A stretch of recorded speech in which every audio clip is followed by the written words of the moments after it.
If you're living out in the wild, if you're living in the woods, either as a hunter-gatherer or as a wild animal like a bear or a deer, think about it. They have to provide, an animal like a bear or a deer has to provide itself with food. It has to hunt or forage and provide itself with food. It's got to provide itself with shelter.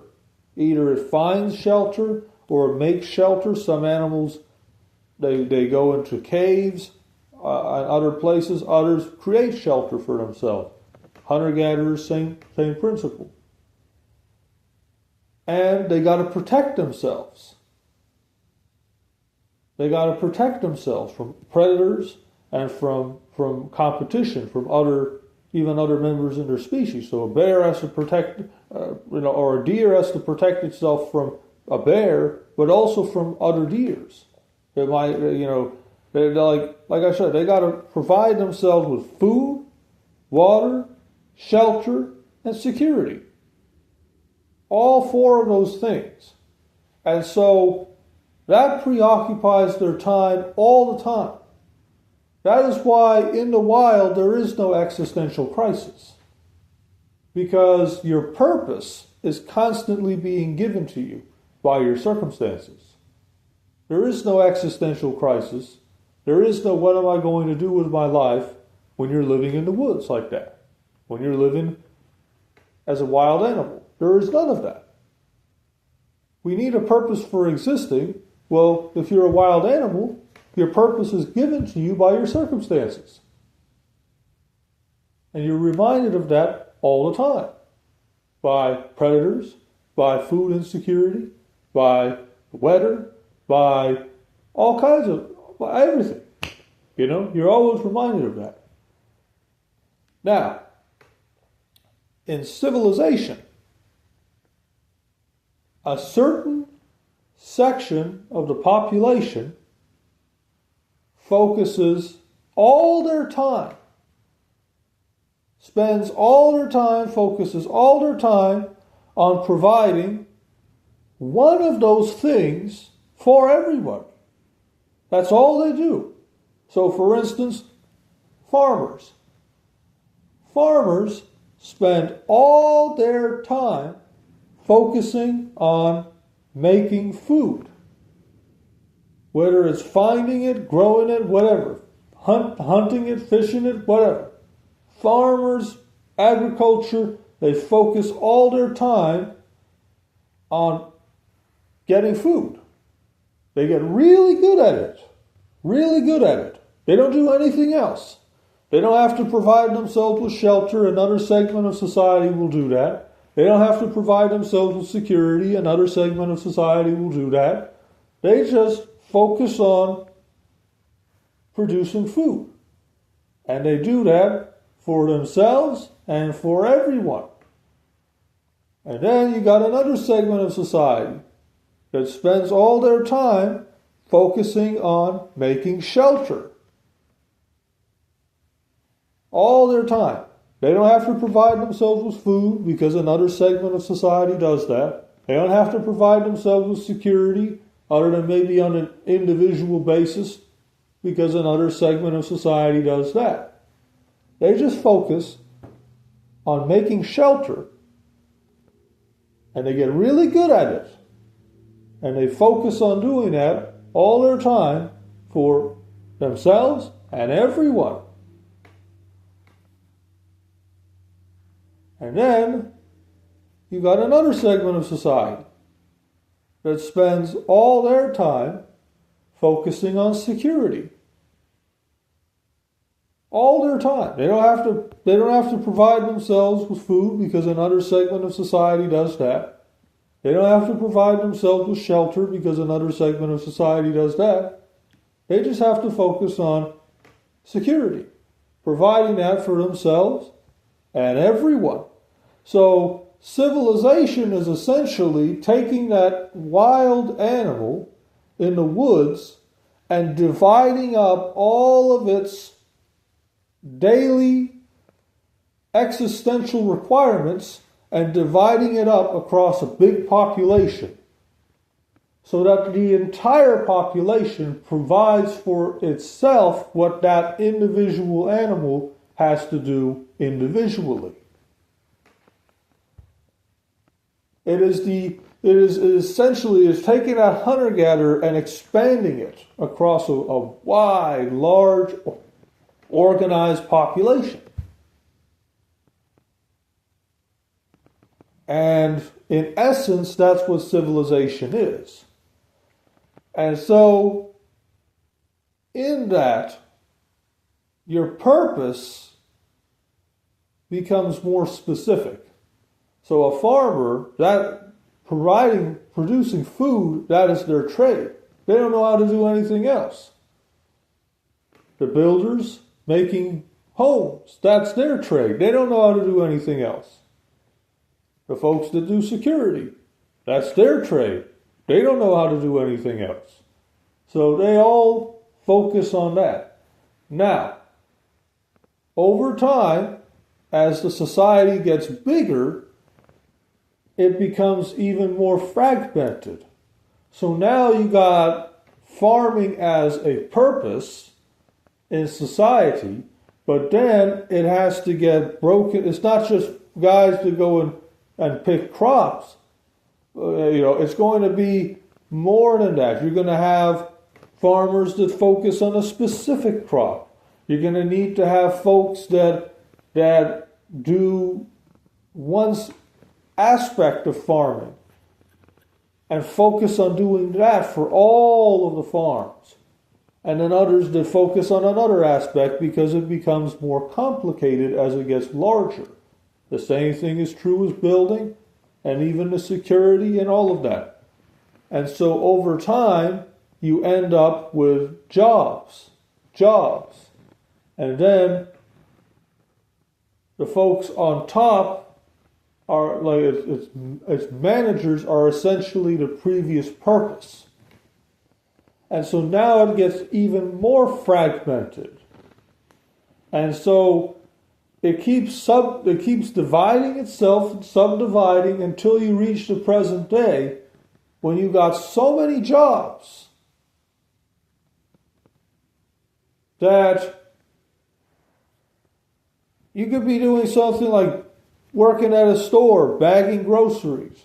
You're performing a very small widget of a purpose, of a section of a purpose of society. So you're performing a very small widget, a very small little fraction widget of a section of society's purpose. And so you can't actually see the purpose. And so the job becomes mundane, and it becomes redundant, and it becomes unstimulating. And that's why as society gets larger and more sophisticated, the chances for an existential crisis goes up because you move further and further away from the original purpose. Instead, you got all these subdivisions of that purpose, and when you're performing one little widget of it, it doesn't seem obvious that it's connected to the broader scheme. And so you can end up thinking, well, what am I doing? Because what you're doing, you can't see its connection to the rest. And in this society, when you have all this, when you have all that organization, you have to keep it together. That's the greatest challenge in a society, is to keep everyone together. And so you have to have a culture. You have to have common traditions, a common language, and a common identity, so that everybody is held together. Tribalism holds that group of people together as they perform all those functions. And so, on top of that, you have to control their behavior. Things that are okay in the wild, that are necessary, can be destructive in society. So, for example, in the wild, stealing happens all the time. You have whole species of animals whose whole role in the ecosystem is to steal from other animals. They're called scavengers. But even beyond that, if a pack of wolves goes and kills a deer and a bear comes up and scares them away, the bear gets the deer. Is it stealing? In the eyes in the eyes of society, it's wrong. But if you're living in the woods where the next day could be the end, it is a part of survival. And in the woods, collectively, it all works out as part of that homeostasis, as part of that ecosystem. So in society, if you have stealing disrupts the flow of trade. Stealing causes the flow of trade to break down. And so stealing is considered bad. And everything that's considered in some way morally bad is considered that way because it is bad for society. It's bad for the social order. It breaks it down and it causes chaos. But in the wild, those same behaviors happen all the time. Fighting over a mate in the wild, that's the norm. You always fight over a mate. Animals, you always see them fighting over a mate. Just watch Animal Planet. You'll always see lions fighting over a mate. You'll always see, every kind of animal you can think of fighting over a mate. But in the law, in society, when you have, if guys fight over women, it creates social upheaval. It'll create animosities, which will break down the social order, and the social order is the bedrock on which all the systems of society rest. So that is why we have a whole, and you look at the whole world, every society, regardless of their religion or whatever, wherever they're from, they'll say, for the most part, the same core things are considered bad. Because they're considered bad because they break down society. And so I'm just trying to outline how that all manifests. Now, a society is like that, is taking that wild animal, it's taking that hunter-gatherer and breaking down all their tasks as they do every day to try and survive, and breaking it all down across a big organized population so all those people within it can survive. And so, the water treatment plant is a great, large, sophisticated breaking down across a big population version of the hunter-gatherer going and looking for water. And so everything can be traced back to that. Now, we go back to the woods. You got the hunter-gatherer, all right? Maybe his family, whatever. That is his whole unit. Another hunter-gatherer is not necessarily his friend.